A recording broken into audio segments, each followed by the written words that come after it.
Hello friends, రేపు రాబోయే complete episode ఇప్పుడు ఈ వీడియోలో చూస్తారు. వీడియోలోకి వెళ్ళిపోతే చారు గడియ పెట్టేసిన తర్వాత ఇంకా బోల్ట్ పెట్టేసి అలా లోపలికి వస్తూ శ్రీనుని అలాగే చూస్తూ రా బావా, కమాన్ కమాన్ బావా కమాన్ అని అంటూ ఉంటుంది. ఇక అప్పుడే శ్రీను సీరియస్గా చూస్తూ ఏంటి ఏం మాట్లాడుతున్నావు అని అంటాడు. అలా అనేసరికి రా బావా, ఒక హగ్గు ఒక కిస్సు అని చెప్పి అంటూ ఇలా మాట్లాడుతూ ఉంటుంది. ఏయ్ ఏమైనా పిచ్చి పట్టిందా నీకు అని సీరియస్గా అంటాడు శ్రీను.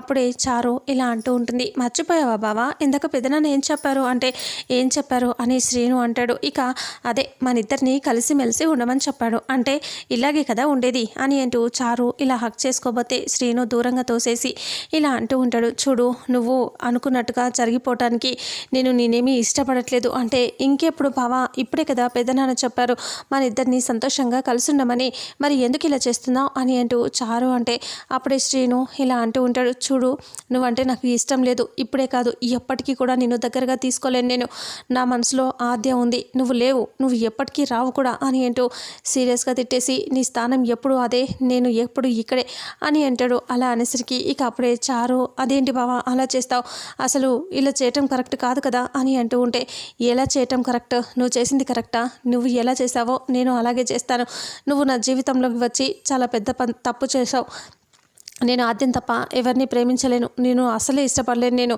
అని అంటూ సీరియస్గా వార్నింగ్ ఇస్తాడు. ఇంకొకసారి ఇలాంటి పిచ్చి పిచ్చి వేషాలు వేయద్దు అని అంటూ కోపంగా అంటాడు. ఏంటి బావా, ఇంతకాలం మేము ప్లాన్ చేసి ఇదంతా సరిగ్గా జరుగుతుందని చెప్పింది ఆద్య, ఇప్పుడేంటి ఇది ఇలా జరిగింది, నువ్వు పెద్దనాన్న మాట వింటావని చెప్పింది, మరి ఎందుకు వినట్లేదు నువ్వు అని అంటూ చారు అంటుంది. ఏంటి ప్లాన్ చేశారా, అది ఆద్య చేసిందా అని అంటే అని అంటూ అయితే తప్పేముంది బావా, పండంటి కాపురానికి 12 సూత్రాలు అన్నట్టు మన ఇద్దరం కలిసిపోవచ్చు కదా అని అంటూ చారు అంటుంది. అప్పుడు శ్రీను అవన్నీ జరగని పని అని చెప్పాను కదా, అయినా ఆద్య ప్లాన్ చేయటం ఏంటి అని అంటే మన ఇద్దరిని ఒకటి చేయటానికి ఆద్య ప్లాన్ చేసింది అని అంటూ చెప్తుంది. చెప్పేసరికి శ్రీను చాలా సీరియస్గా ఇలా అంటూ ఉంటాడు. ఆద్య నువ్వు ఇద్దరు కలిసి ఇలాంటి ప్లాన్లు వేస్తారా, చెప్తాను అని అంటూ ఉంటే నేను కూడా బావా, అసలు ఆద్య చెప్పింది ఒకటి కూడా జరగట్లేదు, అసలు నువ్వు ఇలా చేస్తావని చెప్పలేదు, ఇంకా మరి రేపు నేను అడుగుతాను తనతోనే తేల్చుకుంటాను అని అంటూ చారు అంటే నేను కూడా తననే తేల్చుకోవాలి అని అంటూ శ్రీను అంటాడు. ఇక చారుని చూస్తూ వెళ్ళి పడుకో అని అంటే ఇది మాత్రం చెప్తావు నాకు తెలియదా అని అనేసి చారు వెళ్ళిపోయి అలా పడుకుంటుంది మంచం మీద. శ్రీను సీరియస్గా ఆలోచిస్తూ ఇలా అనుకుంటూ ఉంటాడు. ఏంటి ఆద్య, నిన్ను చంపాలనుకున్న వాళ్ళు నిన్ను నన్ను దూరం చేసిన వాళ్ళని ఇంక నువ్వెందుకు సలహాలు ఇచ్చి వాళ్ళని కలపటానికి చూస్తున్నావు అని అంటూ శ్రీను ఆలోచిస్తూ రేపు నిన్ను అడుగుతా అని అనుకుంటూ ఉంటాడు. ఆ తర్వాత ప్రభాస్ వాళ్ళ ఇంట్లో పడుకొని వాళ్ళ అమ్మతో ఇలా ఆయింట్మెంట్ రాయించుకుంటూ కాపడం పెట్టించుకుంటూ ఉంటాడు. ఇక అప్పుడే వాళ్ళ అమ్మ ఇలా అంటూ ఉంటుంది. ఏంటి ఏమైందిరా, అసలు ఈ దెబ్బలేంట్రా అని అంటూ ఉంటే వాళ్ళ నాన్న కూడా అక్కడే కూర్చొని అడుగుతూ ఉంటాడు. అవునురా, ఇన్ని దెబ్బలు ఎలా తగిలాయి నీకు, ఎవరు కొట్టారు అని అంటే ఏ నాన్న కొట్టడం ఏంటి, ఎద్దు పొడిచింది నన్ను అని అంటాడు. అలా అనేసరికి ఎద్దు పొడిచిందా, ఎద్దు ఇలాగ పొడుస్తుందిరా, నువ్వేమన్నా ఎర్రబట్టలు వేసుకున్నావా ఏంటి అని అంటే ఇక అప్పుడే వాళ్ళ ఫ్రెండ్ కూడా ఉంటాడు. దానికి ఆ బట్టలు ఈ కలరు అని తెలియదు, మొత్తం కుమ్మేసిందనుకో అని అనేస్తాడు. ఇక అప్పుడే అసలు ఎద్దు పొడిచినట్టుగా అనిపించలేదంటరా, దెబ్బలు కొట్టినట్టుగా ఉంది అని అంటే నన్నెవడు కొడతాడు, నన్నెవడు కొట్టలే అని అంటూ ప్రభాస్ అంటూ ఉంటాడు. అబ్బా మెల్లగా అమ్మ నొప్పిగా ఉంది అని అంటూ ఉంటాడు. ఇక వాళ్ళమ్మ ఆయింట్మెంట్ రాస్తూ ఏంట్రా ఈ దెబ్బలు అని అంటూ బాధపడుతూ ఉంటుంది. ఇక అప్పుడే ప్రభాస్ కూడా ఇంకా కుమ్మాడు, ఇంకా దెబ్బలు కొడితే నొప్పి ఉండదా ఏంటి అని అనేసరికి కొట్టడం ఏంట్రా, కుమ్మాడు అంటున్నావేంటి అని అంటే ఎద్దు కుమ్మేసింది నన్ను అంటున్నా అంతే అని అంటూ ప్రభాస్ కవర్ చేస్తూ ఉంటాడు. అంతలో శౌర్య అక్కడికి వస్తాడు.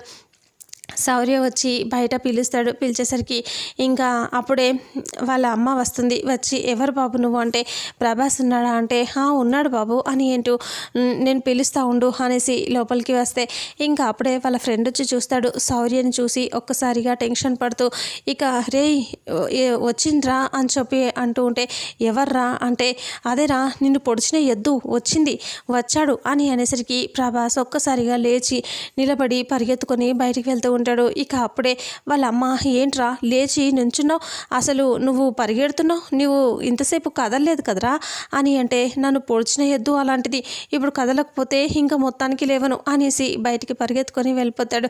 ఇక శౌర్య దగ్గరికి వెళ్తాడు. శౌర్యం చూసి ఏంటి సార్ ఇలా వచ్చారు అని అంటూ ఉంటే ఇంకా బ్యాలెన్స్ కొంచెం ఉంది ఇచ్చి వెళ్దామని వచ్చా అని అంటూ శౌర్య అంటాడు. అవునా, ఇంకా బ్యాలెన్స్ ఉందా సార్? వద్దు సార్, ఇంట్లో మా అమ్మ నాన్న ఉన్నారు, వాళ్ళు ఇప్పటికే ప్రశ్నలతో నన్ను చంపేస్తున్నారు, మీరు రేపు ఎల్లుండి అలా బయటికి వస్తాను, అప్పుడు కలుసుకుందాం సార్, ఇప్పుడు మీరు వెళ్ళండి, మిగతా బ్యాలెన్స్ అప్పుడు ఇద్దరు కానీ అంటే లేదురా ఇప్పుడే ఇవ్వాలి నేను అని అంటూ శౌర్య అంటూ ఉంటాడు. తప్పదా సార్ అని అంటూ ప్రభాస్ అంటే తప్పదు మరి అని అంటూ శౌర్య అంటాడు. అంతలో వాళ్ళమ్మ ప్రభాస్ వాళ్ళ అమ్మ వాటర్ తీసుకొచ్చి తీసుకో బాబు అని అంటే నీళ్లు తీసుకుని తాగుతూ ఉంటాడు. శౌర్య రండి బాబు లోపలికి అని అంటే ఇక నీతో మాట్లాడాలి నేను అని అంటాడు ప్రభాస్తో.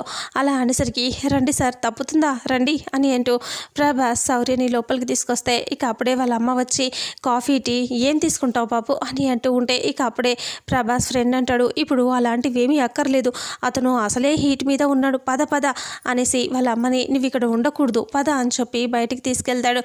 నీ గదిలోకి వెళ్ళి మాట్లాడుకుందాం అనేస్తే ఇంకా గదిలోకి కూడానా సార్ అని అంటే అవును అని చెప్పి శౌర్య అనగానే అయితే రండి సార్ నా గదిలోకి రండి అని అంటూ ప్రభాస్ అలా తన గదికి తీసుకెళ్తాడు. తీసుకెళ్ళగానే ఇక ఏంటి సార్ ఇక్కడ నొప్పుంది ఇక్కడ నొప్పుంది, ఇక్కడ కాకుండా ఇంకెక్కడైనా కొట్టండి అని అంటూ ప్రభాస్ అంటాడు. ఇక భుజాల మీద చేతులు వేసి శౌర్య ఇంకా నేను ఇప్పుడేం కొట్టనులే కానీ అంటే అమ్మయ్య బతికించా సార్ కొట్టను అంటున్నారు అని ప్రభాస్ అంటే నాకు ఒక ఇన్ఫర్మేషన్ కావాలి అని అంటే ఏంటి సార్ అది అని అంటాడు. అలా అనేసరికి అది ఏంటంటే ఆ రోజు రామలక్ష్మిని అలా చేయటానికి తీసుకెళ్ళినప్పుడు వీడియో తీశారు కదా, ఆ ఫుల్ వీడియో నాకు కావాలిరా అని అంటూ శౌర్య అడిగేసరికి ప్రభాస్ ఒక్కసారిగా టెన్షన్ పడుతూ ఆ వీడియో నా దగ్గర లేదు సార్ అని అంటే ఇక అప్పుడే శౌర్య అంటాడు మర్యాదగా చెప్తున్నా వీడియో కావాలి నాకు అని అంటే లేదు సార్ ఆ రోజే డిలీట్ చేశాను కదా అని అనేసరికి ఇక అప్పుడు ప్రభాస్ని శౌర్య కొడతాడు. కొట్టేసరికి వద్దు సార్ కొట్టొద్దు సార్ కొట్టొద్దు సార్ అని అంటూ ఉంటాడు ప్రభాస్. అలా అనేసరికి ఇక అప్పుడు శౌర్య మాత్రం వినిపించుకోకుండా కొడుతూనే ఉంటాడు. ఇక అలా దెబ్బలకి అరుస్తూ ఉంటాడు. అప్పుడు వాళ్ళ నాన్న బయట ఉంటాడు కదా, వాళ్ళ ఫ్రెండ్ కూడా బయట ఉంటాడు కదా, అప్పుడు వాళ్ళ ఫ్రెండ్తో ఏంట్రా అరుపుల శబ్దం వినిపిస్తుందేంటి అని అంటే గుమ్మం దగ్గర నిలబడి లోపల ఏం జరుగుతుందో చూస్తూ ఉంటాడు కదా. ఇక అరుపుల శబ్దం కాదు మాట్లాడుకుంటున్నాం అని ప్రభాస్ అంటాడు. అలా అనేసరికి వాళ్ళ ఫ్రెండ్ అంటాడు అవును అంకుల్ మాట్లాడుకుంటున్నారు వాళ్ళు అని అంటే ఇంకా మాట్లాడుకోవటం ఏంట్రా అరిచినట్టుగా ఉంది అని అంటే ఇక అప్పుడే అలా దెబ్బలు తింటూనే సౌండ్ పెడతాడు, మ్యూజిక్ పాటలు వినిపిస్తూ పెడతాడు ప్రభాస్. అలా పెట్టేసరికి అసలు ఏంట్రా ఈ సౌండ్ పెట్టారేంటి, ఏదో అరుపుల్లాగా వినిపించాయి సౌండ్ పెట్టారు అని అంటే అదంతా ఏమీ లేదు, అది ఏం జరిగిందంటే ఇంకా పాటలు పెట్టుకొని మాట్లాడుకుంటున్నారు వినిపించకూడదని అని అంటూ వాళ్ళ ఫ్రెండ్ అంటాడు వినిపించకపోవటం ఏంట్రా ఇలా ఎవరైనా మాట్లాడుకుంటారా సౌండ్ పెట్టి అని అంటూ ఉంటాడు. అబ్బా మీరు కాసేపు నోరు మూసుకొని ఉండండి అని అంటే ఇంకా ప్రభాస్ని కొట్టేసరికి డోర్ దగ్గరికి వస్తాడు. అప్పుడే వాళ్ళ ఫ్రెండ్ నేను వస్తాను రా లోపలికి అంటే లోపల ఉతికి ఆరేస్తున్నాడు రా నువ్వు వచ్చి ఏం చేస్తావు అని ప్రభాస్ అంటాడు. మీ అమ్మ మీ నాన్న ప్రశ్నలతో నన్ను చంపేస్తున్నాడు రా, ఆ ప్రశ్నల కంటే ఈ దెబ్బలే బెటర్ అనేసి ఇంకా లోపలికి వస్తాడు. ఇక అలా ఇద్దరు లోపలికి వచ్చేస్తారు. అలా వచ్చిన తర్వాత ప్రభాస్ అలా మొత్తం చేతుల్లో దెబ్బలు తింటూ ఉంటాడు. ఇద్దరు కలిసి అలా దెబ్బలు తింటూ చూస్తూ ఉంటారు. ఇక అప్పుడే వాళ్ళ ఫ్రెండ్ ఏంట్రా అసలు ఏం జరిగింది అంటే ప్రభాస్ అంటాడు ఆ రోజు వీడియో తీసాం కదరా, అదే రామలక్ష్మి ప్రశాంత్ వీడియో తీసాం కదా అని అంటే అని అంటే వాళ్ళ ఫ్రెండ్ అంటే ఆ వీడియో కావాలంట, అది ఎక్కడుంది చెప్పు, మనం ఆ రోజే డిలీట్ చేసాం కదా అని అంటూ ప్రభాస్ అంటాడు. అప్పుడే వాళ్ళ ఫ్రెండ్ అవును ఆ రోజే డిలీట్ చేసాం అని అంటూ చెప్తే నాకు తెలుసురా మీ దగ్గర ఉందని ఇవ్వండిరా అని అంటూ శౌర్య అంటూ ఉంటే ఆ ల్యాప్టాప్లో మాత్రం లేదు అని అంటాడు వాళ్ళ ఫ్రెండ్. అలా అనేసరికి ఇంకా డౌట్ వచ్చేస్తుంది శౌర్యకి, అంటే ఈ ల్యాప్టాప్లో ఉందన్నమాట అనేస్తే ప్రభాస్ చాలా కోపంగా వాళ్ళ ఫ్రెండ్ని చూస్తూ ఉంటాడు.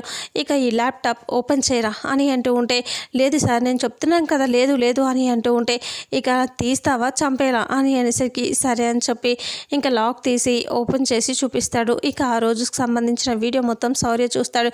చూసి అయిపోయిందిరా నేను వచ్చిన పని అయిపోయింది ఇక వెళ్ళాలి అని అంటే అదేంటి అలా ఎలా వెళ్ళిపోతారు, ల్యాప్టాప్ వద్దు నాది అని అంటాడు.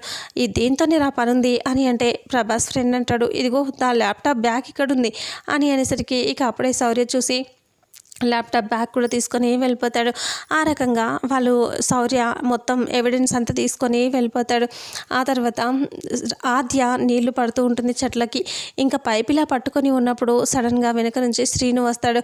వెనక్కి తిరిగి చూసేసరికి శ్రీను మీద అన్నీ వాటర్ పడిపోతాయి. అది చూసి ఏంటిది అని అంటే, ఏంటి వాటర్ పడ్డాయి చూసుకోవాలి కదా, వెనక ముందు చూసుకొని రావాలి కదా అని ఆద్య అంటుంది. నేను అనేది దానికోసం కాదంటే దేనికోసం?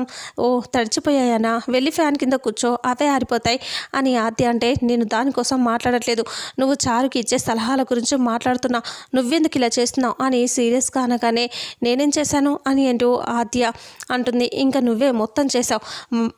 అసలు మన ఇద్దరిని తీయాలి అని చెప్పి వాళ్ళు ఎన్ని ప్లాన్లు ఎన్ని కుట్రలు వేశారు, అలాంటి వాళ్ళకి నువ్వు సహాయం చేస్తావా అని అంటూ సీరియస్గా అంటాడు. అలా అనేసరికి ఇక అప్పుడే ఇలా అంటూ ఉంటుంది.